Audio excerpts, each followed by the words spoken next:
But first up, the most ridiculous comment I have read about the entire Trump-Rudd-Albo Oval Office affair was Paul Kelly's comment in The Australian that thanks to the White House deal, quote, Anthony Albanese has embedded his authority as our natural Prime Minister.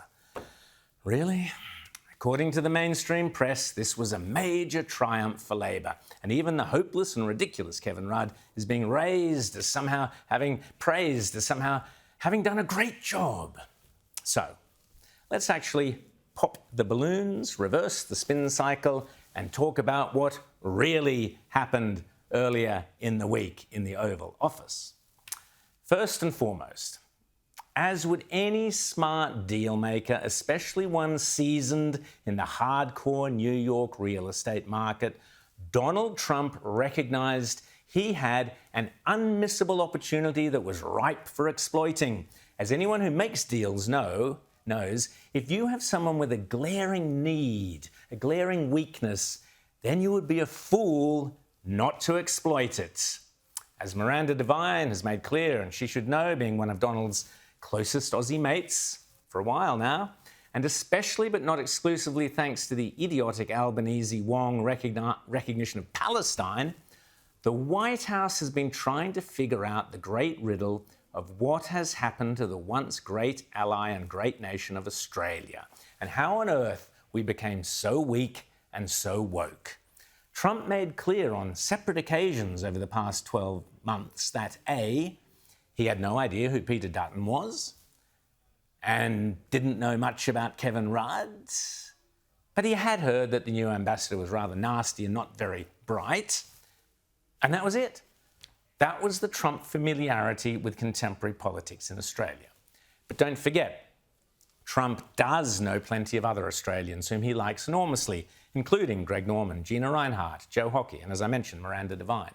On repeated occasions, Trump has avoided meeting Albanese. This would, I imagine, partly have been because he had yet to make up his mind about him.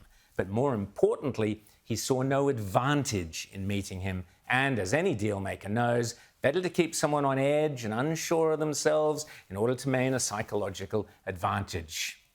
And so it came to pass that increasingly, rather than being scared of a meeting with Donald Trump, as he had so foolishly boasted to some left-wing crowd, presumably over the past few months, Albanese has become desperate to meet Trump. And of course, the Trump administration were fully aware of that too. So, of course, Trump in particular knows a sucker, a chump, when he sees one. And Albo was prime sucker material, eager to be patted on the back, eager to be important on the world stage, eager to please. And you didn't need to be a body language expert to pick up that desperation. Perhaps we could time it, must be said, with the President's Cup that Australia hosts as well. When is the President's Cup? We'll organise a time suitable for you, Mr. President. Trump always likes to think of his international wheeling and dealing as a game of cards. In this instance, he went into this game of poker with a royal flush. The Ace of Hearts, Trump's Ace of Hearts, was Albanese's desperation not to be seen as a failure and not to receive a Zelensky or Ramaphosa-style humiliating dressing down in front of the world in the Oval Office. So Trump knew, as long as he flattered Albo, Albo would unthinkingly agree to anything put in front of him. Trump's King of Hearts was that Trump knew Albanese was desperate for AUKUS to get the final nod and a commitment on submarines. Albo even brought a toy sub for Trump, an amateur move that showed just how important this was to his sense of pride. Trump's Queen of Hearts was that Trump knew Albo, like Starmer, Carney and Macron, was easy prey for an absolute shellacking over the idiotic recognition of Palestine only days before he, Trump, had pulled off the ceasefire and, more importantly, the return of all the hostages. The Jack of Hearts in this royal flush was the fact that Trump knew Albo was committed to the economic ravages of net zero and that the Australian economy is clearly floundering at the same time as the US economy is booming since abandoning net zero. And the 10 of Hearts in the royal flush was, of course, the 10% tariffs. Now, for his part, Albanese went into this game of cards with only two valuable cards, the 10 of spades and the ace of diamonds, our mining heritage and our rare earths and critical minerals, and our equally rare trade surplus with America. The rest of Albo's hand was worthless. He was stuck with Penny Wong and the joker at the bottom of the pack, Kevin Rudd. Like any hopeless sucker, Albo showed his hand right up front by wanging on about our trade surplus. The US has a trade surplus with Australia, as you know, and we can continue to take what is every opportunity to improve the relationship even further. But of course, a bored-looking Trump was ready for him and dismissed this outright with a casual wave of the hand, saying that was only because we are so far away and we have to buy lots of aeroplanes. We have a very fair deal for, I will say, Australia's paying a low number. They do have, I'll change it, we have a little bit of an advantage on that one. I told you, the advantage we have is airplanes. We sell a lot of airplanes to them and they need them. The implication was clear. We don't care about the surplus. Albo had played his best card, but Trump brushed it aside. Trump had already played the AUKUS card. Yep, subs, yep, AUKUS, full steam ahead. Roar, off we go. And Albo grinned from ear to ear. Trump played the rare earths and critical minerals card, which includes various deals that would see America and Japan involved with Australia in helping dig up and process our minerals, a deal worth some 13 billion Australian dollars. 13 billion Australian. And Albo was sitting there beaming like the cat that had swallowed the cream, unaware of the trap that had been laid and now sprung. Trump next played the Joker card to its full potential. Thanks to a perfectly timed question by my colleague here at Sky, Andrew Clennell, Trump got his moment to humiliate the Australian ambassador without humiliating the Australian Prime Minister. It was a masterful play.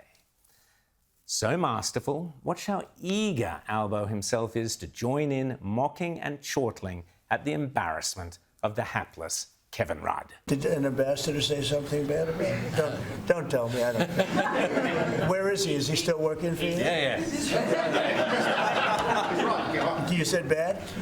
Before I took this position, Mr. President, I don't like you either. I don't, and I probably never will. Go ahead. To be clear, to any skilled player sitting around that oval poker table, it was obvious what was going on. So relieved was Mr. Albanese that he wasn't the one being savaged, and so delighted to be sitting at the big table with the biggest players in the world, that he actually joined in the mockery and predictably, like a real chump, took his eye off the main game.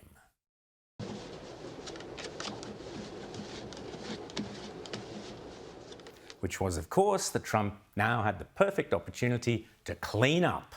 The Americans have long had their eye on the big pot of money Australia has tied up in compulsory superannuation.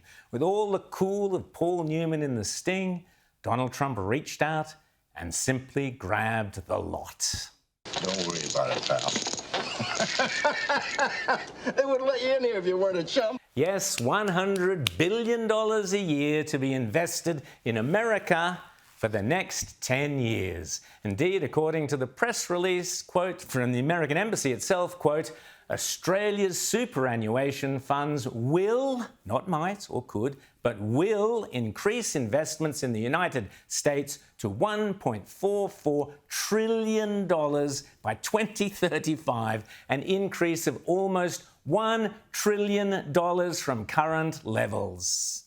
And, quote, this unprecedented investment will create tens of thousands of new, high-paying jobs for Americans. End of quote. A $1 trillion jackpot siphoned straight out of the Australian economy and directly onto Donald Trump's spreadsheet. Thank you very much, Albo. Nice doing business with you. We must play again sometime. It's a nice con, Hickey. And the delicious irony that those hopeless lefties haven't yet woken up to. That's $1 trillion of union-dominated super funds being forced to invest in Donald Trump's drill, baby, drill, fossil fuel, anti-net zero economy, which will, of course, help not only Donald Trump, but also J.D. Vance to win the next election.